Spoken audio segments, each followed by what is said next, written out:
तो गाइज़ आज है हमारी सीरीज़ का लास्ट एपिसोड यानी कि 8वां एपिसोड। और अगर आपने पिछले 7 एपिसोड नहीं देखे तो वो हमारी रीसेंट वीडियोस में ही पड़े हैं। और जब तक आप उन 7 एपिसोड को नहीं देखेंगे तो आपको कहानी समझ में नहीं आएगी। खैर अब कहानी में आगे वो पेनीवाइज पूरे शहर को धुएं से घेर लेता है। दरअसल इन लोगों ने उस पत्थर को आग में फेंक दिया था और जैसे ही वो पत्थर जल गया तो पेनीवाइज को उसकी सारी ताकतें वापस मिल जाती हैं। इसके बाद पेनीवाइज हाई स्कूल में दाखिल होकर प्रिंसिपल की आवाज़ में सब बच्चों से कहता है कि बड़े बच्चे स्कूल से बाहर निकल जाएं और छोटे बच्चे जिम में आ जाएं। और सारे छोटे बच्चे जिम में दाखिल हो जाते हैं। प्रिंसिपल बातें तो कर रहा था लेकिन अब वो जिंदा नहीं था। असल में वो पेनीवाइज ही प्रिंसिपल को चला रहा था। इसके जादू से अब सारे बच्चे हवा में तैरने लगते हैं और पेनीवाइज की वैगन की तरफ खींचे चले जाते हैं। लिली और उसके दोस्तों के करीब भी वो धुंध पहुंच जाती है।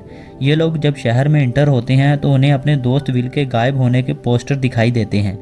वहाँ से ये सब स्कूल में जाकर देखते हैं कि पेनीवाइज तो सब बच्चों को अपने पीछे लगा कर लिए जा रहा है। इसके बाद ये लोग एक ट्रक को लेकर उसका पीछा करने लग जाते हैं। दूसरी तरफ हेलन अपने घर पर कॉल करता है लेकिन उसे फोन पर पेनीवाइज की आवाज़ सुनाई देती है। हेलन समझ जाता है कि उसके बेटे की जान खतरे में है तो वो मदद के लिए फौरन डिक के पास जाता है जो कि खुद सुसाइड करने ही वाला था अपने लगातार दिख रहे विजन से तंग आकर। हेलन कहता है कि प्लीज मेरी मदद करो ताकि मेरे बेटे की जान बच सके तो डिक भी यहाँ पर मान जाता है। इधर जनरल शाह भी मॉनिटर पर उस धुएं को बढ़ता हुआ देख रहे थे। वो समझ नहीं पा रहे थे आखिरकार ये सब हो क्या रहा है। तो वो बेस पर जब डिक और हेलन को कांटेक्ट करने की कोशिश करते हैं तो उन्हें मालूम होता है कि वो तो यहाँ पर नहीं है।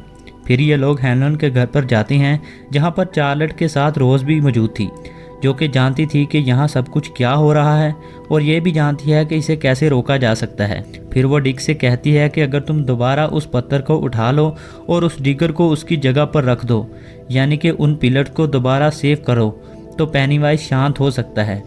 डिक जब अपनी ताकत का इस्तेमाल करता है तो उसे मालूम पड़ता है कि वो डिगर लिली के पास है और लिली ट्रक में उस पेनीवाइज का पीछा कर रही है। ये लोग जल्दी से उन बच्चों का पीछा करना शुरू कर देते हैं जबकि लिली उस डिगर की वजह से हेलुसिनेशन में जाने लगी है और वो अपने आप को नुकसान पहुंचाने ही वाली थी लेकिन सही समय पर रोनी ने उसे रोक लिया और फॉग में उठते हुए बच्चे अब भी पेनीवाइज के पीछे ही थे। उन्हें मालूम होता है कि अगर उन्हें पेनीवाइज को ख़त्म करना है तो इस डिगर का इस्तेमाल करना होगा लेकिन डिगर तो उल्टा उन्हें ही पागल कर रहा था।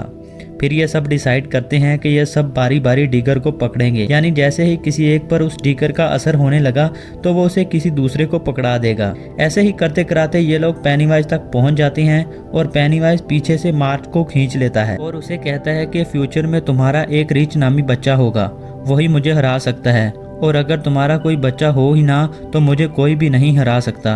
और जैसे ही वो मार्च को मारने के लिए उसकी तरफ बढ़ता है तो वो अचानक से अपनी जगह पर ही फ्रीज हो जाता है और जो बच्चे हवा में लटक रहे थे वो सब नीचे आ जाते हैं और विल भी यहाँ अपने दोस्तों से मिल जाता है। दरअसल पेनीवाइज अब तक विल की डर की वजह से ताकतवर था और जैसे ही विल अपने दोस्तों से मिला उसका डर खत्म हो गया और पेनीवाइज की ताकतें भी।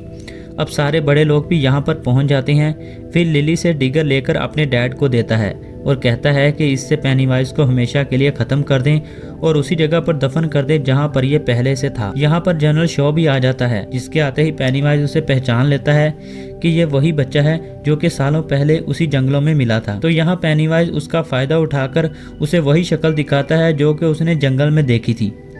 शो डरने लग जाता है जिससे पेनीवाइज को दोबारा ताकत मिलने लग जाती है और वो उन बच्चों के पीछे पड़ जाता है लेकिन बच्चे उस जगह पर जाने की कोशिश कर रहे थे जहां सालों पहले उस डिगर को दफनाया गया था। तो पेनीवाइज उन्हें काफ़ी खतरनाक रूप दिखाने लग जाता है जिससे बच्चे काफ़ी डर रहे थे। इस टाइम उनकी मदद करने के लिए रिच की सोल भी यहाँ पर आ जाती है और उसकी मदद से फाइनली ये सब लोग उस डिगर को ज़मीन में दफनाने में कामयाब हो जाते हैं और हमारे सामने ही वो पेनीवाइज राख बनकर हवा में बिखर जाता है। अगले दिन ये अपने दोस्त की सोल को आखिरी मर्तबा देखते हैं और बहुत रोते हैं और हम रिच के फ्यूनरल को देखते हैं जहां डिक देखता है कि रिच अपने मॉम डैड के पीछे ही था और काफ़ी खुश था। डिक उसके मॉम डैड को बताता है कि रिच बहुत सुकून में है जिसे सुनकर उसके मॉम डैड काफ़ी खुशी महसूस करते हैं। समय के साथ साथ उन सबकी ज़िंदगियाँ पहले की तरह नॉर्मल हो जाती हैं और हेलन अपनी फैमिली के साथ डेयरी में ही रहने का फैसला करता है। फिर हम 26 साल बाद का समय देखते हैं यहाँ पर लिली की मॉम एक बच्चे को देखकर मुस्कुराती है, कहती है कि डेयरी शहर में कोई भी हमेशा के लिए नहीं मरता यानी कि वो पेनीवाइज क्या दोबारा आ सकता है। इसी मिस्ट्री के साथ ये सीज़न हुआ ख़त्म। आपको ये सीज़न कैसा लगा? इसके 8 एपिसोड थे और ये फर्स्ट सीज़न था इट वेलकम टू डेरी का। कि अगला सीज़न आएगा नहीं आएगा इस बात की कोई गारंटी नहीं है। खैर मिलते हैं किसी और दिलचस्प कहानी के साथ, हमें दीजिए इजाज़त, गुड बाय।